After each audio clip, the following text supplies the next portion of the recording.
Hey guys, ఎలా ఉన్నారు అందరూ కూడా? Welcome back to our YouTube channel Telugu techie. నేను మీ గణేష్. గాయ్స్, ఈరోజు వీడియోలో మనం 25,000 బడ్జెట్లో ఒక 4 మొబైల్స్ని అయితే నేను తీసుకొచ్చాను ఈ వీడియోలో. సో ఎందుకు 4 మొబైల్స్ అంటే, నేను మీ దగ్గర ఒక 4 అయితే పిక్ చేస్తాను. సో ఏ పర్సన్ ఇంకైనా సరే మీ దగ్గర ఒక కోర్ అయితే ఉంటుంది. లైక్ నాకు వీడియోగ్రఫీ, సో మీకు గేమింగ్ అయి ఉండొచ్చు, లేదా మల్టీపర్పస్ యూజ్ చేయొచ్చు, నార్మల్ యూజ్ చేయొచ్చు అనమాట. సో ఈ కోర్ కోసమే నేనేం చేశానంటే ఒక 4 మొబైల్స్ అయితే పిక్ చేశాను. ఒకటి గేమింగ్ పర్పస్, నెక్స్ట్ ఒకటి photography and videography, and third one normal usage, and fourth one multi functional అనమాట. సో ఈ మొత్తం అన్నీ కూడా కలిపి ఒక 4 మొబైల్స్ని అయితే నేను డివైడ్ చేశాను. అండ్ మల్టీపర్పస్ యూస్ చేసే మొబైల్స్ ఏవైతే ఉన్నాయో, సో వీడియో ఎండింగ్లో అయితే మనం మాట్లాడుకుందాం. సో దానికి సంబంధించింది. సో ఫస్ట్ వన్ వచ్చేప్పటికి మనకి ఐక్యూ నియో 10R అనమాట. ఇది వచ్చి మనకి 26,998 రూపీస్కి అయితే వస్తుంది. బయ్యను పెట్టింది వీడియో 25,000 అంటున్నాం, మరి మొబైల్ చూసుకుంటే కనుక 26,998 అంటున్నాం అంటే, సో గాయస్ ఇక్కడ మనం కార్డ్ ఆఫర్ యూస్ చేస్తే మనకి 25,000కి అయితే వస్తుంది అనమాట. 25,000 రూపీస్లో వర్త్ అని చెప్పుకోవచ్చు. సో కమింగ్ టు స్పెసిఫికేషన్స్ గురించి మనం మాట్లాడుకున్నట్లయితే కనుక, దీంట్లో డిస్ప్లే వచ్చేటప్పుడు మనకి 6.78 inch display with 1.5K resolution, 144 H refresh అయితే వస్తుంది. సో ఇది AMOLED డిస్ప్లే అనమాట ఇది మనకి. అండ్ కమింగ్ టు కెమెరాస్ గురించి మనం మాట్లాడుకున్నట్లయితే కనుక, దీంట్లో 50 MP సోనీ IMX882 సెన్సర్ అయితే యూజ్ చేశారు ఆప్టికల్ ఇమేజ్ స్టెబిలైజేషన్ కోసం.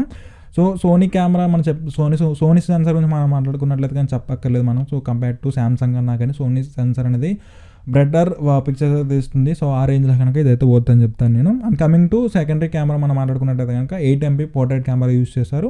నెక్స్ట్ వచ్చిన మనకి 8 MP వైడ్ యాంగిల్ లెన్స్ అయితే యూజ్ చేశారనమాట. అప్ టు మనం 4K 60 FPS వరకు రికార్డ్ చేసుకోవచ్చు. సో ప్రస్తుతం అన్ని కామన్ మొబైల్స్ మనం 4K 60 FPS వరకు రికార్డ్ చేసుకోవచ్చు. కాకపోతే వీళ్ళు కీ హైలైట్ అయితే చేస్తున్నారు.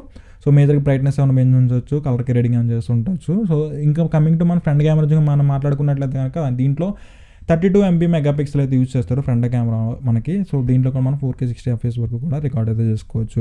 నెక్స్ట్ కమింగ్ టు పర్ఫార్మెన్స్ గురించి మనం మాట్లాడుకున్నట్లయితే కనుక, దీంట్లో మనకి Snapdragon 8S Gen 3 4 nanometer technology build అయినటువంటి ప్రాసెసర్ అయితే యూజ్ చేస్తారు.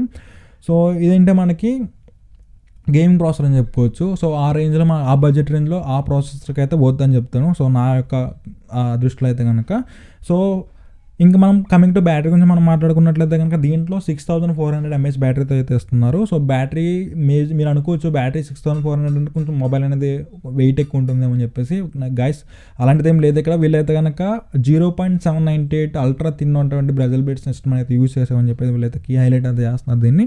అండ్ కమింగ్ టు ఛార్జర్ వచ్చే మనకి 80 వాట్ ఫాస్ట్ ఛార్జర్ అయితే వస్తుంది అనమాట. సో ఇది బెటర్ అని చెప్పుకోవచ్చు ఆ రేంజ్కి అయితే కనుక. సో బేసిక్గా ఈ మొబైల్ ఎందుకు మాట్లాడానంటే, ఇది ఒక గేమింగ్ మొబైల్ అని చెప్పేసి నా ఒక ఒపీనియన్ అనమాట. ఎందుకంటే ఆ బడ్జెట్ రేంజ్లో మనకి ఆ కేటగిరీలో మాట్లాడుకున్నట్లయితే కనుక, ఆ బ్రైట్నెస్, ఆ డిస్ప్లేకి, ఆ కెమెరాస్కి, ఆ ప్రాసెసర్కి అయితే కనుక ఇది ఖచ్చితంగా గేమింగ్ మొబైల్కి అయితే నేను కన్సిడర్ చేస్తాను. సో ఎవరైతే గేమింగ్ లవర్స్ ఉన్నారో go with this mobile.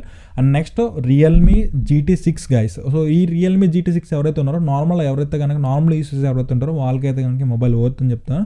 So ఎందుకు వర్త్ అంటే, యూ గైస్ ఆర్ ఎప్పుడైనా సరే మీరు ఎక్కువ నార్మల్ మల్టీ ఫంక్షనల్ యూస్ చేస్తాను, లైక్ ఇన్స్టాగ్రామ్ స్క్రోల్ చేస్తాను, వాట్సాప్కి, లేదంటే చిన్న చిన్నగా గేమ్స్ ఆడతాను. సో వీటికి ఒక మొబైల్ కావాలి, బట్ మంచి ఫ్లాగ్షిప్ రేంజ్లో కావాలంటే కనుక రియల్మీ GT6 అని చెప్తాను. ఎందుకు అంటే కనుక, దీంట్లో మేజర్గా వీళ్ళు కీ హైలైట్ ఏదైతే ఉందో, సో దీన్ని డిస్ప్లే మాత్రమే కీ హైలైట్ చేస్తున్నారు. కంపేర్ టు మిగతా అన్ని కూడా వర్తే, బట్ ఏంటంటే వీళ్ళు కీ హైలైట్ చేస్తుంది ఏంటంటే డిస్ప్లే అనమాట. సో ఇది మనకి ఏఐతో డిజైన్ అయి వస్తుంది. సో ఏంటంటే మనకి ఎటాల్ మనకి ఒకవేళ ఈవినింగ్ అయితే కనుక, సో ఈవినింగ్ మోడ్ అనేది యాక్టివేట్ అవుతుంది, మార్నింగ్ అయితే మార్నింగ్ మోడ్ యాక్టివేట్ అవుతుంది. అకార్డింగ్ టు ఎవర్ ఫేస్ ఈ యొక్క బ్రైట్నెస్ అనేది అడ్జస్ట్మెంట్ చేసుకుంటూ వస్తుంది అనమాట. సో ఇదైతే కనుక వీళ్ళైతే కీ హైలైట్ అయితే చేస్తున్నారు. సో దీంట్లో చూసుకున్నట్లయితే. అండ్ కమింగ్ టు డిస్ప్లే గురించి మనం మాట్లాడుకున్నట్లయితే కనుక, దీంట్లో 6.78 ఇంచ్ అల్ట్రా బ్రైట్ డిస్ప్లే అయితే కనుక యూజ్ చేశారు. సన్లైట్ ప్రొటెక్షన్ వస్తుంది మనకి. అంటే సన్లైట్లోకి వెళ్ళినా సరే మనకి ఇది ఇంకా బ్రైట్గా కనిపిస్తుంది అని చెప్పి వీళ్ళైతే హైలైట్ చేస్తున్నారు. దీంట్లో మేజర్గా 6,000 nits అయితే 6,000 nits అయితే యూజ్ చేస్తామని చెప్పేసి అయితే వీళ్ళు క్లియర్గా మెన్షన్ చేస్తున్నారు. విత్ మనకి కార్నింగ్ గొరిల్లా గ్లాస్ ప్రొటెక్షన్ అయితే వస్తుందన్నమాట. సో మేజర్గా హైలైట్ చేస్తుంది ఒకటి display. And coming to cameras, ఇక్కడైతే కెమెరాస్ అనేది చాలా డిసప్పాయింట్ అయితే చేస్తుంది. బట్ రెగ్యులర్ యూసెస్కి అయితే పర్లేదు. యాజ్ ఎ వీడియోగ్రాఫర్, ఫోటోగ్రఫీ కోసం నాకైతే కనుక అది వర్త్ కాదనిపించింది. బట్ నార్మల్ యూసెస్కి అయితే బెటర్ అని చెప్తాను.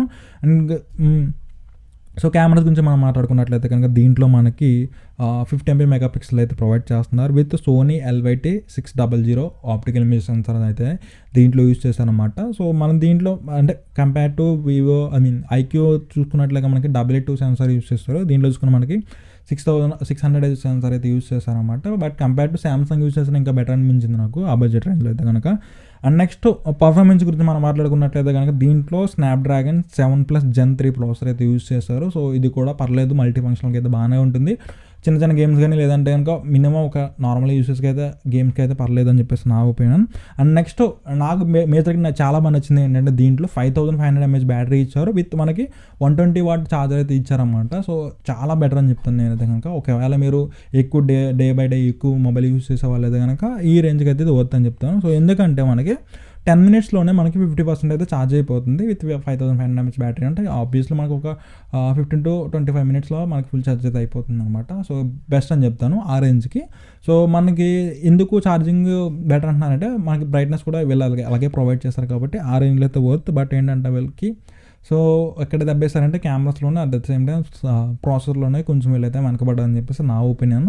బట్ కమింగ్ టు డిస్ప్లే అయితే కనుక వర్త్ అనమాట. ఆ బడ్జెట్ రేంజ్లో ఆ డిస్ప్లే వాళ్ళు తీసుకొచ్చారంటే అది major key highlight. And coming to third mobile గురించి మనం మాట్లాడుకున్నట్లయితే కనుక Moto Edge 60. So Moto Edge 60 అనేది రీసెంట్గా మనకి కీ హైలైట్ అయితే చేస్తున్నారు విత్ ఏఐతో మనకు వస్తుంది. మనకి దీంట్లో చూసుకున్నట్లయితే కనుక IP68 water resistant, dust resistant అని చెప్పేసి తీసుకొస్తున్నారు. కమింగ్ టు మనకి దీంట్లో మనకి లెదర్ అయితే ఎక్కువ యూజ్ చేస్తారు. సో మోటోకి తెలిసిందే కదా. సో ఒకప్పుడు వెనకబడింది, ఇప్పుడు మోటో అన్నిటిని కూడా మోటివేట్ చేస్తూ తీసుకొస్తుంది అనమాట మొబైల్ అనేది. ఇంకా మనం కీ ఫీచర్స్ గురించి మాట్లాడుకుందాం. సో ఇంకా మనం కెమెరా డిస్ప్లే గురించి మాట్లాడుకున్నట్లయితే కనుక దీంట్లో మనకి 6.67 ఇంచ్ డిస్ప్లే అయితే వస్తుంది with 1.5K true card display అయితే మనకి దీనికి తీసుకొస్తున్నారు. సో ఇప్పుడు చూసుకున్నట్టయితే మోటో అన్ని కూడా కార్డ్ డిస్ప్లే అయితే తీసుకొస్తుంది. ట్రెండ్ అయితే మార్చట్లేదు మోటో అయితే. అండ్ దీంట్లో మనకు చూసుకున్నట్టు కనుక 4500 nits బ్రైట్నెస్ అయితే తీసుకొస్తుంది అనమాట. కంపేర్ టు సామ్సంగ్ అన్న వీళ్ళ ఒక 1500 అయితే తక్కువ వస్తుంది. సో నెక్స్ట్ కెమెరాస్ గురించి మనం మాట్లాడుకున్నట్టయితే కనుక 50 MP మెగాపిక్సెల్ ప్రైమరీ కెమెరా అయితే యూజ్ చేస్తారు దీంట్లో మనం చూసుకున్నట్టయితే కనుక సోనీ LYT700 ఆప్టికల్ ఇమేజ్ సెన్సార్కి సంబంధించిన ఆప్టికల్ ఇమేజ్ సెన్సార్కి సంబంధించినటువంటి సెన్సార్ అయితే యూజ్ చేస్తారు. And 13 MP ultra wide camera అయితే యూజ్ చేస్తారు అనమాట దీంట్లో. నెక్స్ట్ మనకి 13 MP ఫ్రంట్ క్వాడ్ కెమెరా అయితే దీన్ని తీసుకొచ్చారు. అట్ ద సేమ్ టైం మనకి కెమెరాస్ అనేవి ఏఐతో అయితే వస్తున్నాయి అనమాట. కొంచెం మల్టిపుల్ వేలో డిజైన్ చేసుకోవచ్చు అకార్డింగ్ టు మూడ్, బ్రైట్నెస్ బట్టి, చేంజెస్ బట్టి కనుక ఈ మొబైల్ అయితే కెమెరాస్ అయితే కనుక చేంజెస్ అయితే అవుతుంది అనమాట. ఇంకా నాకు మేజర్గా నచ్చిన విషయం ఒకటే ఉంది, దీంట్లో యూజ్ చేసిన ప్రాసెసర్ అయితే కనుక MediaTek 7400 ప్రాసెసర్ అయితే యూజ్ చేస్తారు. ఇది ఒకటే డిసప్పాయింట్ అయితే అనిపించింది నాకు. బట్ నార్మల్ యూసెస్కి అయితే వర్త్ అని చెప్తాను మొబైల్ అయితే కనుక. నెక్స్ట్ మనకి దీంట్లో ఎవరైతే మూవీలో వస్తున్నారో దీంట్లో మనకి Dolby Atmos అయితే యూజ్ చేశారు. సో ఆ రేంజ్లో కనుక బడ్జెట్ అనిపిస్తే సో ప్రజెంట్ ఇంకొక ఫ్లాగ్షిప్ మనకి సేల్ అయితే నడుస్తుంది. దీంట్లో ఈ మొబైల్ వచ్చి మనకి 20,000 రేంజ్కి వస్తుందని చెప్పేసి రూమర్స్ అయితే వస్తున్నాయి. సో గైస్ ఒకవేళ 20,000 రేంజ్కి అయితే కనుక మొబైల్ వస్తా అంటే ఖచ్చితంగా కళ్ళు మూసుకుని అయితే తీసుకోవచ్చు అనమాట ఆ రేంజ్ బడ్జెట్కి అయితే కనుక. అండ్ నెక్స్ట్ దీంట్లో మనం మాట్లాడుకున్నట్టయితే కనుక 5500 mAh బ్యాటరీతో వస్తుంది విత్ 68 వాట్ ఛార్జర్తో అయితే మనకి వస్తుందన్నమాట. So according to my thought అయితే కనుక 20,000 బడ్జెట్లో అయితే కనుక మొబైల్ అయితే కళ్ళు మూసుకుని తీసుకోండి, ఆ రేంజ్కి అయితే కనుక వద్దు అనమాట. So next fourth mobile nothing 3A. So nothing వాళ్ళు స్పెషల్గా మనకి ఇంట్రడ్యూస్ చేసిన మొబైల్ అనమాట ఇది. నెక్స్ట్ దీని గురించి మాట్లాడుకున్నట్లయితే మనం కెమెరా డిస్ప్లే గురించి మనం మాట్లాడుకుందాం. సో ఇది వచ్చిన మనకి 17.9 centimetres display full AMOLED display అయితే వస్తుంది. ఇది వచ్చి మనకి 3000 nits బ్రైట్నెస్ అయితే వస్తుంది అనమాట. ఇంకా మనం కెమెరాస్ గురించి మనం మాట్లాడుకున్నట్లయితే కనుక 50 MP primary camera with optical image stabilisation అయితే కనుక తీసుకొస్తున్నారు వీళ్ళు. నెక్స్ట్ వచ్చి మనకి 50 MP టెలిఫోటో లెన్స్కి అయితే తీసుకొచ్చారు. అండ్ థర్డ్ కెమెరా వచ్చి మనకి 8 MP అల్ట్రా వైడ్ కెమెరా అయితే తీసుకొచ్చారు. దీంట్లో మనం 30x వరకు కూడా జూమ్ అయితే చేయొచ్చు, వీటిని జూమ్ చేసి వీడియోస్ కానీ ఫొటోస్ కానీ తీసుకోవచ్చు. నెక్స్ట్ నాకు బాగా నచ్చింది దీంట్లో మళ్ళీ అగైన్ వీళ్ళైతే కనుక మంచి ప్రాసెసర్ అయితే యూజ్ చేశారు. ప్రాసెసర్ వచ్చే మనకి Snapdragon 7S Gen 3 5G processor అయితే యూజ్ చేస్తారు దీంట్లో.